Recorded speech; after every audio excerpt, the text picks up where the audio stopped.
The most satisfying one-button build in the game. The past few days I was working on this cheap variant of Doedres and doing Abyssal Lich. The base idea comes from Race QT. He made a more League starter friendly variant. This version that you see here is the mid-budget version. What's up guys, Pidget here. The core mechanic of this build is the new Doedres and doing support gem. You need to link this to a curse. The supported curse skill create areas which will explode when enemies enter to them, cursing enemies and deal chaos damage based on your intelligence. The curse activation speed is 1.5 seconds by default. We need to lower down to this to very low to make the build more enjoyable.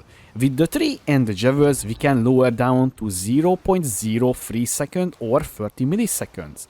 Now our curse is almost immediately will activate. We need to improve the clear. We will add spell cascade and start increasing curse area effect with the tree and the jewels once again. This will not only make our spell hit the whole screen, it will increase our single target damage as well because it can now overlap. So our damage we are getting tripled because we can hit 3 times with a single cast with our despair curse. Thanks to the Abyssal Lich we can utilize our minions as a damage increase tool. Umbral will increase our spell damage by 25% per skeletal storm mage we have. Currently we have 8, that's 200% spell damage increased alone. I mentioned earlier the spell base damage comes from our intelligence stats. We will start stacking this one and right now we reached almost 700. That's 1.4k base damage which is kinda good, but sadly this ability has 0% spell critical hit chance, so we cannot scale crit or critical damage. The clear of this build is just amazing. And we can clear anything, even Jewish delirium maps is not a problem. The signal target on the other hand. I'm not saying this is low damage, but not insane either.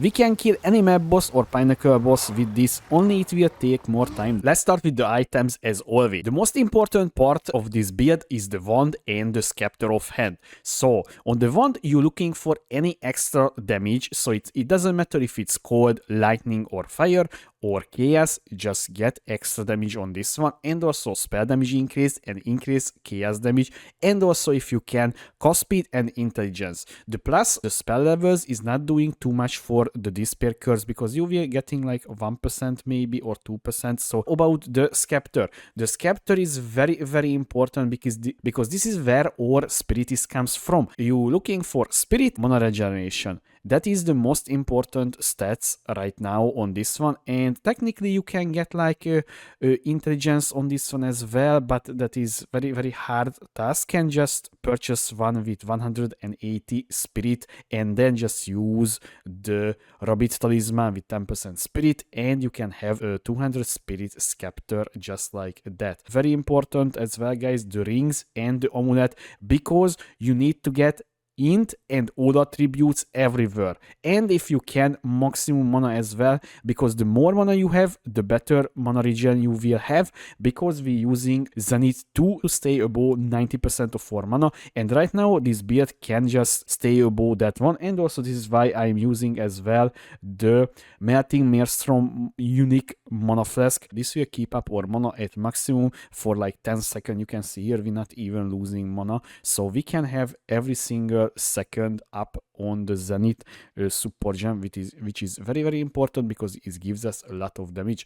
And also if you can get cost speed on the rings, but you know, you already putting too much pressure on your rings because the attributes, int, and also mana regen as well. So I would suggest to get like mixed, so here cost speed and there mana regen, so your mana will not getting depleted. And on the amulet, once again guys, all attributes, int and percentage intelligence, which is a very rare mod as well. And as you can see here, I get a 10% roll, so that is getting boosted with the attributes catalyst with 12%.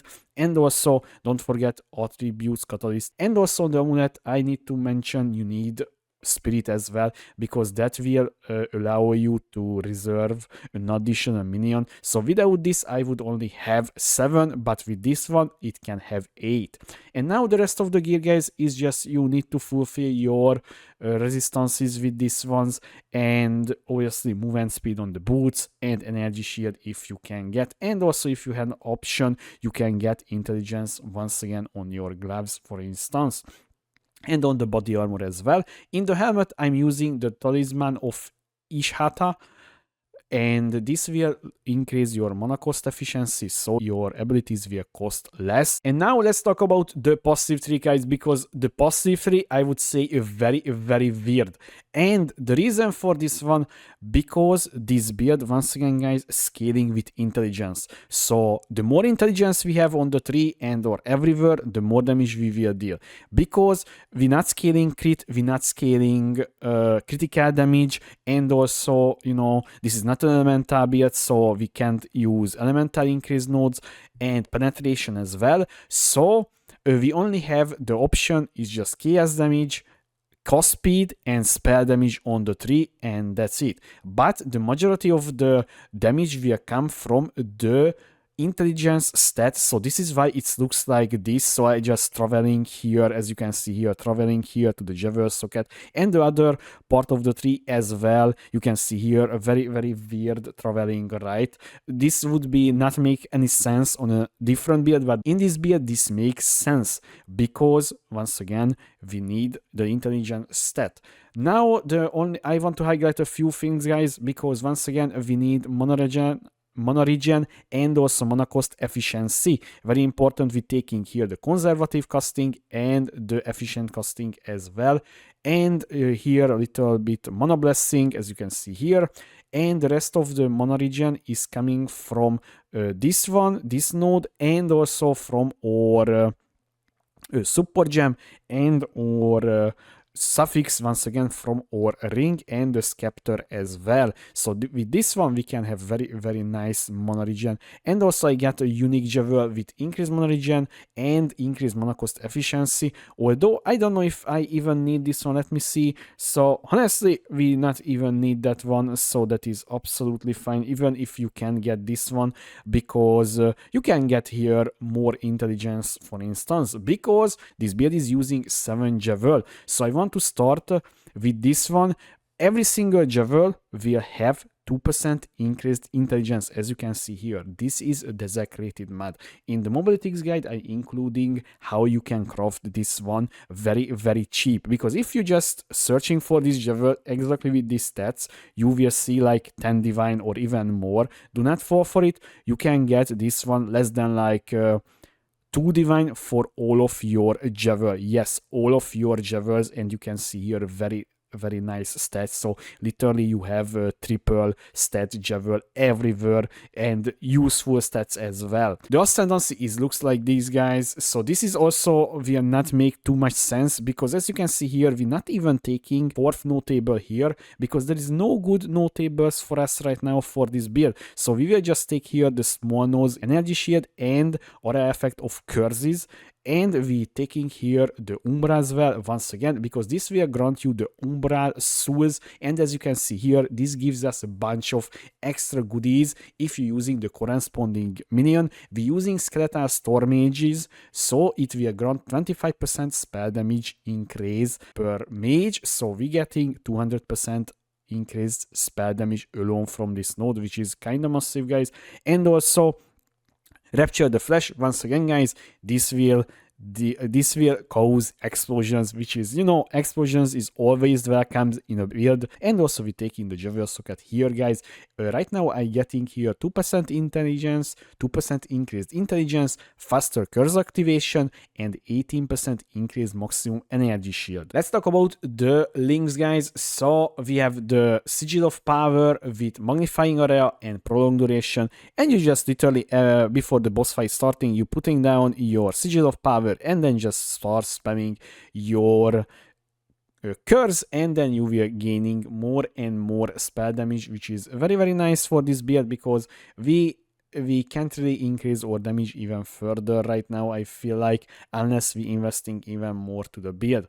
And now our main damage source. So we're using Despair with Doedres Undoing. This is the whole build, guys. This support gem is giving us the damage, not the Despair curse. And once again, as you can see here, 200% of your intelligence, the base damage of this ability. So this is how we dealing damage with this one, and this is how we killing things. And we're using here Contract Distraction and Zenith 2 once again, and Spell Cascade. We're using Ash Radiance right now for signal target, but for clear you can just swap to 2 Stillness, because this will grant you, so this will give you the ability to your chaos damage contribute to the freeze build up, so you will freeze enemies, which is kinda good as a defensive tool, but honestly guys, sometimes I will just literally one tap or two tap the rares, so it's I feel like it's not really doing too much, but you can play around. Right now I'm using Ash Radiance. This will grant us lightning damage, will contribute to the shock, so we can inflict 20% shock.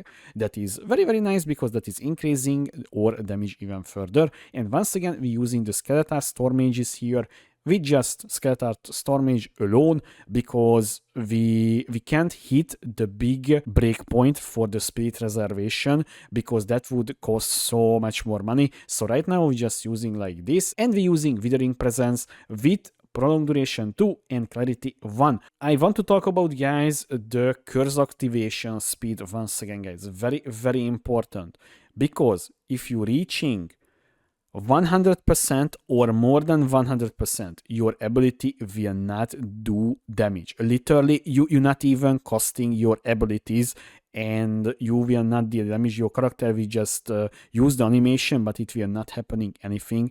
So do not get 100% or more activation speed. And you can just literally check your activation speed by hand. You adding together how much you have currently, but on the tree we just taking the Impending Doom, and all of the rest is coming from your jewels. So you need to keep track how much you have currently. Well guys, I feel like this build is really worthy for the name, the most satisfying build in the game, because this is just so comfortable to just run around with clicking and just, you know, blowing up the whole screen. As you can see here, literally covering, I would say, 90% of the screen. So it's very very satisfying to play this build. Only I would say one single issue or two issue I had with this build, and that was the tonkiness, because this build is literally just energy shit, nothing else. Literally that's all defensive layer, and that's it. And the signal target damage is kinda, I would say,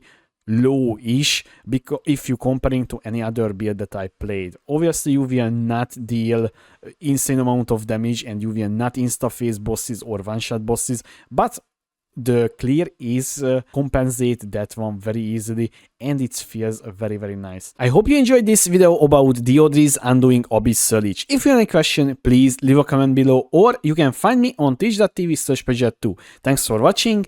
I was Pidget. See you next time.